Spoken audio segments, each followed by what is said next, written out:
acompañarlo al estrado.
Autoridades, colegas, familiares y amigos, para mí es un tremendo privilegio el poder comunicarme con ustedes en esta mañana. ¿Cuántos de ustedes han escuchado la historia del payaso Garrick?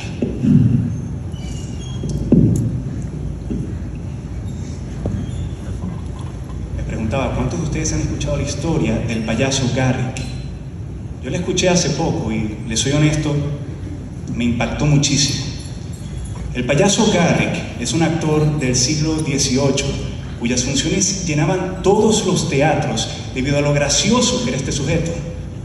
Las personas iban a las funciones y al terminar decían: ¿quién es este hombre? Este es el payaso más gracioso del mundo. Es el payaso más feliz y es el payaso que me hace feliz. En ese tiempo, un hombre fue a la cita de un médico muy famoso y llega con un rostro sombrío y triste. Cuando llega, el doctor le dice: oye, ¿qué te sucede? Y él le responde: sufro mucho. Nada me causa encanto, nada me causa atractivo. Vengo aquí para que me dé la solución.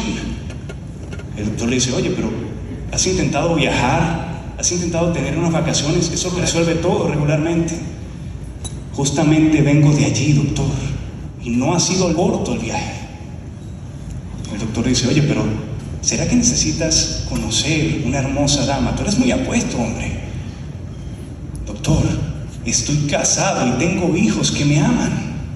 Esa conversación se extendió entre, planes de emprendimiento, estudios, placeres, y la realidad era una: ese hombre lo tenía todo y era rico, pero era un infeliz.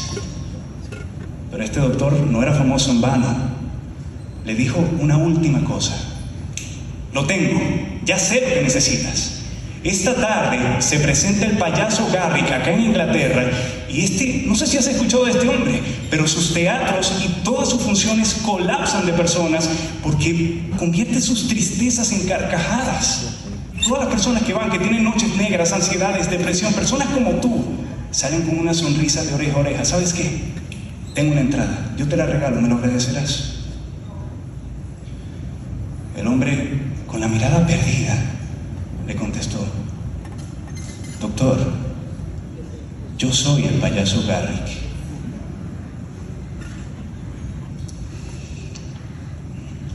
Me gustaría tener que hacerles una pregunta, y esta sería: ¿alguno de ustedes se siente identificado con este payaso?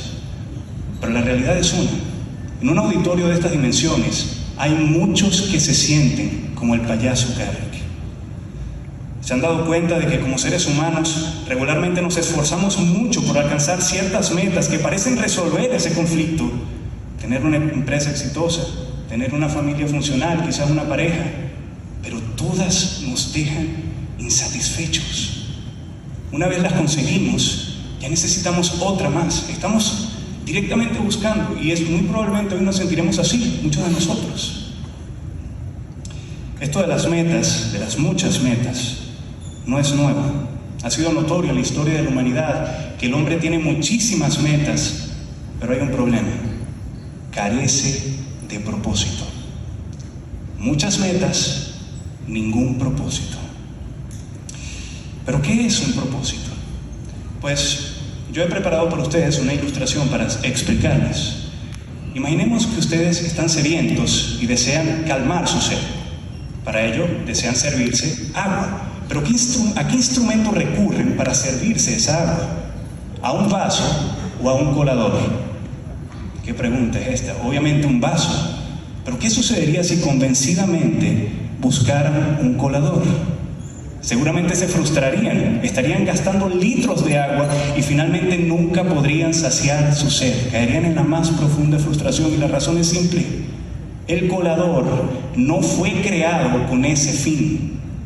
De esa manera podemos definir un propósito como el fin para el cual algo es creado.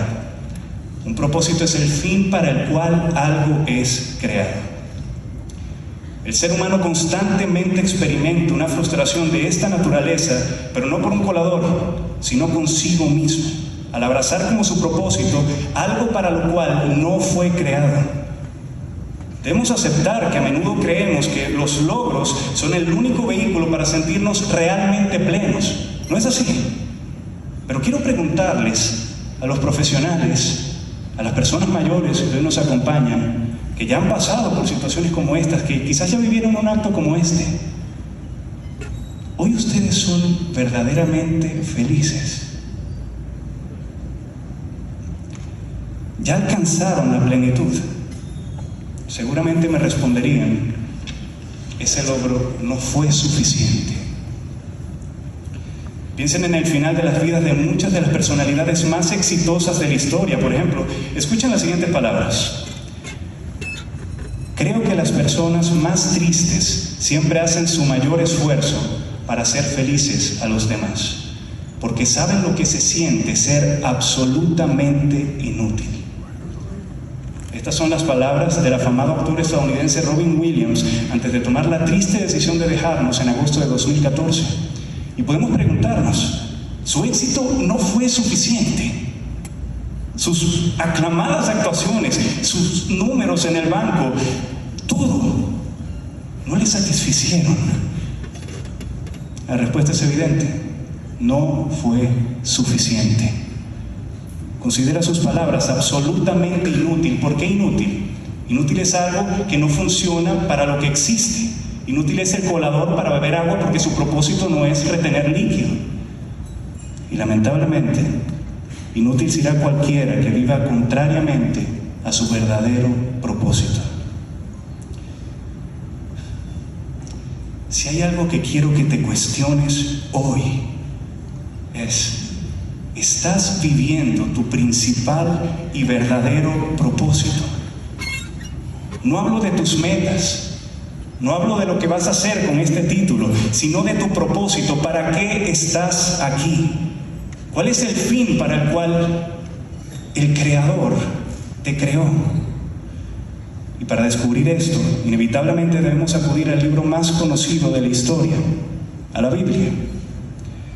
En el libro de Isaías, el Creador dice lo siguiente: todos los llamados de mi nombre, para gloria mía los he creado, los formé y los hice. Les explicaré lo que esto no significa. Esto no significa que fuiste creado para hallar tu plenitud en el cumplimiento de tus metas y sueños. No significa que fuiste creado para hallar tu plenitud en el cumplimiento de tus metas y sueños. Tampoco significa que fuiste creado para hallar tu plenitud en vivir para ti mismo y tu propia gloria. No. Lo que esto significa es que fuiste creado para algo más grande, mucho más grande, para Dios mismo. ¿Qué bondad habría en Dios si te hubiese creado para que hallaras tu plenitud en algo que cambia, en algo que se acaba, en algo que perece, en algo que muere? Eso no sería un Dios bueno. Pero Él te ha creado para que tu satisfacción y plenitud esté arraigada a algo infinito. No diré algo, a alguien infinito, a alguien eterno, a alguien inamovible y tan fuerte como una roca. Sé honesto. ¿En qué estás poniendo hoy tu esperanza? ¿En una pareja? en un trabajo, en el dinero, en tu profesión.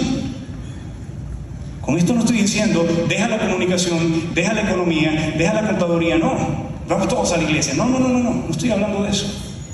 Con esto estoy diciendo, estando ya satisfechos en el Señor, sé el mejor profesional de todos y trabaja con la mira en que tu jefe, tus profesores, tus compañeros puedan ver a la luz de tu excelente trabajo el gran brillo del perfecto Dios para el cual vives, respiras y sirves. Que tu trabajo sea tan bueno que al verlo les haga glorificar a su Creador.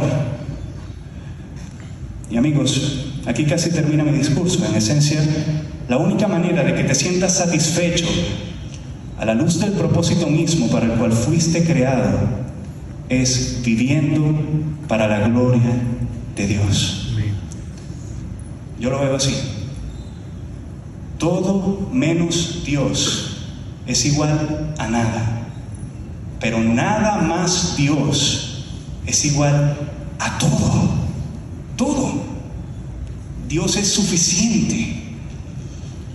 Pero tenemos que saber una última cosa. Tú no solo fuiste creado para glorificar a Dios, sino también fuiste creado a imagen de Dios. A imagen de Dios significa que fuiste creado para ser un reflejo de Él. Es lo que se proyecta cuando nos miramos al espejo, un reflejo.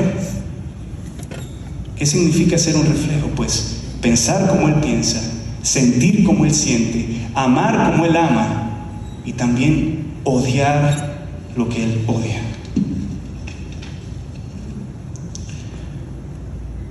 Te pregunto, ¿cuándo fue la última vez que te interesaste por conocerlo? ¿Alguna vez lo has hecho? ¿Alguna vez has leído la Biblia?